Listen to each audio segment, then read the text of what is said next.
भारत के विदेश मंत्री एस जयशंकर ने संयुक्त राष्ट्र में भाषण देते हुए एक साथ कई हिसाब क्लियर कर दिए हैं। विदेश मंत्री ने G20 समिट का जिक्र करते हुए कहा कि भारत ने ग्लोबल साउथ को वैश्विक स्तर पर जगह दी है।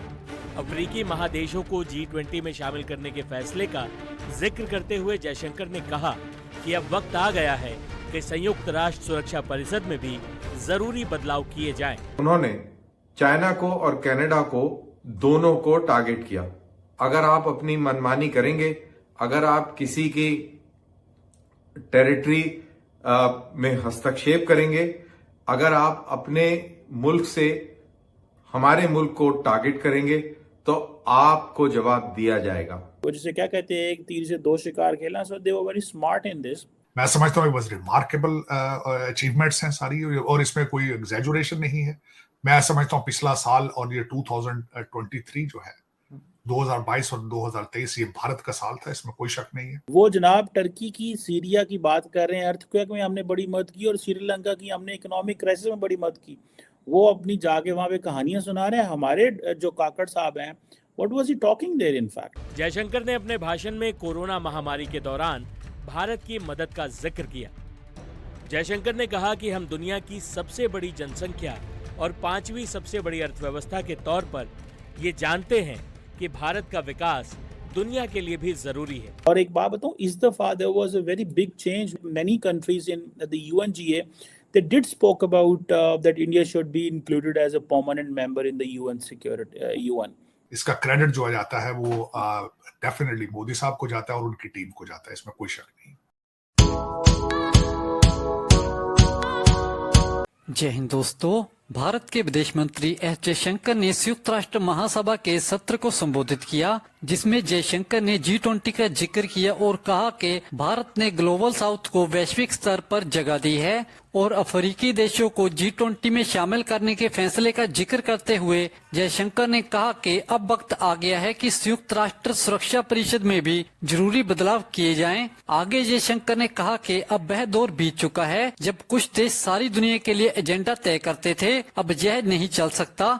वहीं कनाडा का नाम लिए बिना जयशंकर ने कनाडा को खरी खरी सुना दी।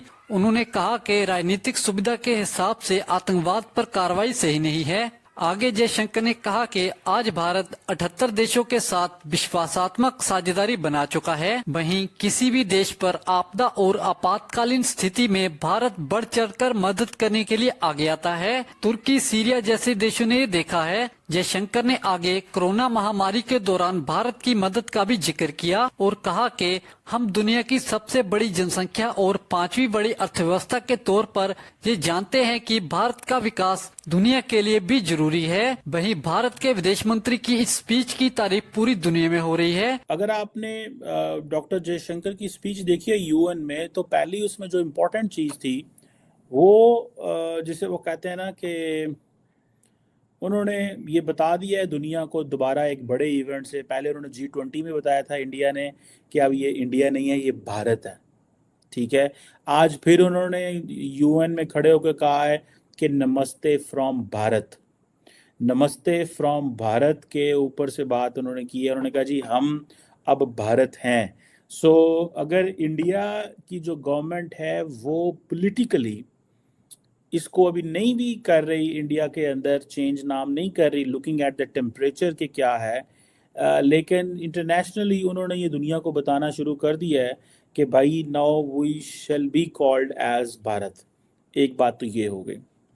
दूसरा, डॉक्टर जयशंकर ने जिसे वो कहा, उन्होंने सबसे पहले तो ये बात की, उन्होंने कहा जी रिफॉर्म्स करें, ठीक है जी। जैसे कि वो कहते हैं हमने G20 के अंदर रिफॉर्म्स की। देखें, बड़ा टेक्निकल पॉइंट है यहाँ पे। मैं अपने प्राइम मिनिस्टर काकड़ साहब को जानना चाहता हूँ कि उन्होंने 10 दिन 7 दिन क्या किया है अमेरिका में। एक किसी ग्लोबल लीडर से मुलाकात नहीं है। डॉक्टर जयशंकर जाके को 20 फॉरेन मिनिस्टर से वो मिला है, मल्टीलैटरल इंगेजमेंट्स उनकी लहदा थी। हम वहाँ पे लेने क्या गए हुए थे? फॉरेन मिनिस्टर को भेज देते, हमने अपने प्राइम मिनिस्टर को क्यों भेजा? अब देखे ना कि एक तो उन्होंने बात की जनाब वहाँ पे जिसे वो बोलते हैं कि जिसे कहते हैं ना कि एक तो अपनी तारीफ़ें करते हैं कि जी हमने शाम में जल्जला आया, हमने एड भेजी, टर्की में जल्जला आया, हमने एड भेजी। अब टर्की के जो प्रेसिडेंट है उन्होंने कश्मीर की बात की, लेकिन कोई इतने खुल खिला के उन्होंने बात नहीं की जैसे पहले करते थे। ओ माँ, वो जैसे ना इन तिलों में तिल ही नहीं है। वो जब हम ही कुछ नहीं है तो उन्होंने कश्मीर की क्या बात करनी है। वो जनाब टर्की की, सीरिया की बात कर रहे हैं, अर्थक्वेक में हमने बड़ी मदद की, और श्रीलंका की हमने इकोनॉमिक क्राइसिस में बड़ी मदद की। वो अपनी जाके वहाँ पे कहानियां सुना रहे हैं। हमारे जो काकड़ साहब हैं, what was he talking there in fact. And then Quad and ITU2 उनके मल्टीलैटरल प्लेटफॉर्म्स थे।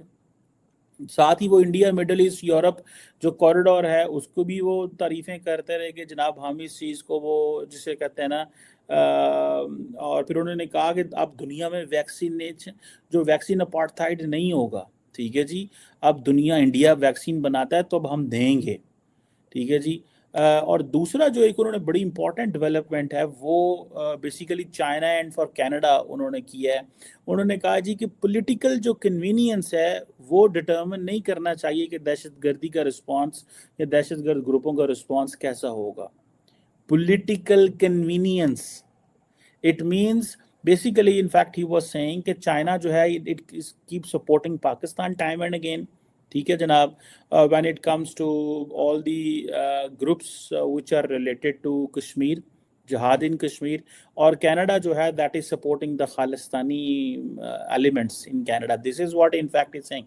सो he didn't name anyone, but he said this very conveniently कि पायन ये जो political convenience is, this is a diplomatic language basically to give a message. Now, obviously, the Canadians, the Chinese, the Pakistani would be looking that what Indian Foreign Minister, Minister for External Affairs speaks at the UNGA, and now they have come up with this idea. No, this is the political convenience is को sideline करें।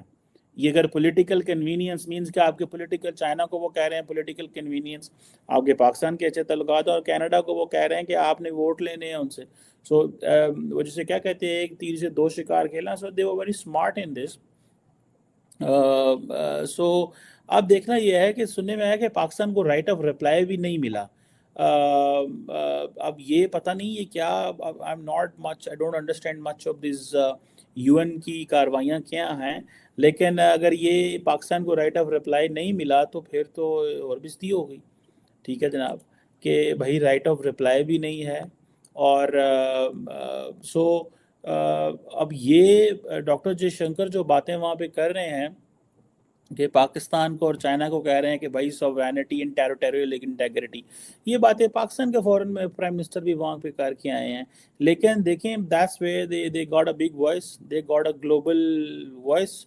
और साथ ही साथ में वो जो north south divide है, ठीक है जी, नॉर्थ साउथ डिवाइड से मुराद नॉर्मली जो लोग इंटरनेशनल पॉलिटिक्स में नई अंडरस्टैंडिंग रखते हैं, थोड़ा सा उनके लिए द नॉर्थ साउथ, ये जो ग्लोब है basically because it is divided in north south, and बीच में वो जो इक्वेटर है, तो कहा जाता है कि जो नॉर्थ है that is industrially rich, technologically developed, politically stable, economically efficient.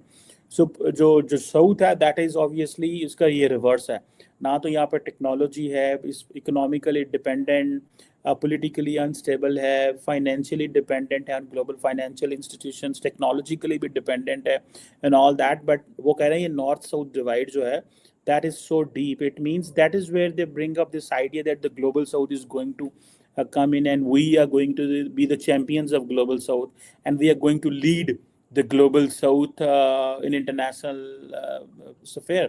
और एक बात बताऊं, इस दफ़ा there was a very big change which I noticed personally. Obviously many Pakistanis, those who are India watchers, they might have noticed, and that was that many countries in the UNGA, they did spoke about that India should be included as a permanent member in the UN security UN। ठीक है जी,